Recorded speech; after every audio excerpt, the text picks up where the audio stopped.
தாயும் தந்தையும் இருந்தாலும் குடும்பம் இல்லை என்றால் வாழ்க்கை முழுமை இல்லை. தமிழ் சினிமாவின் இதயமாக குடும்ப திரைக்கதைகள் இருந்திருக்கிறது. நம் வீட்டு வாசலில் நடந்து கொண்டிருக்கும் உரையாடல்களை, நம் தந்தையின் உழைப்பை, தாயின் கண்ணீரை, சகோதரனின் வேதையை, சகோதரியின் ஆசனை அனைத்தையும் திரையில் உயிர்ப்பிக்க குடும்ப கதைகள் உதவுகின்றது.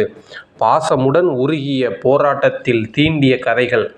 தங்கம் போல வளர்க்கும் அம்மாவின் பாசத்தை தந்த, ஒரு தங்கையின் பாசத்தை தந்த பாசமலர், குடும்பத்தின் கலந்து நடக்கும் சிதைவை கூட்டிய சந்திரமுகி, நம்மையே பிரதிபலிக்கும் முதல் மரியாதை, சந்திரன் ஒளி, வீரம், எம்எஸ்வி இசையில் கறந்த காதல்கள், இவை அனைத்தும் குடும்பத்தில் சாம்ராஜ்ய கதைகளை அமைத்தவை. ஜெயகாந்தன், மணிவண்ணன், பாக்யராஜ், பி. வாசு, சம்பத், வெற்றிமாறன் இவர்கள் கதைகளில் ஒவ்வொரு வசனமும் நமது குடும்பத்தையும் கூடி பிடிக்க வைக்கும்.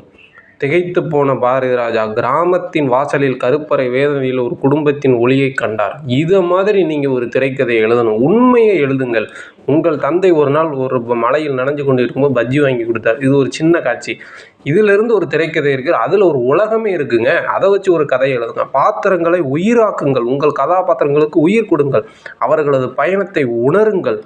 மகன் ஹோட்டலில் வேலை பார்ப்பது குடும்பத்துக்காக என்றால், தந்தையின் அமைதி ஒரு மௌன காதல்.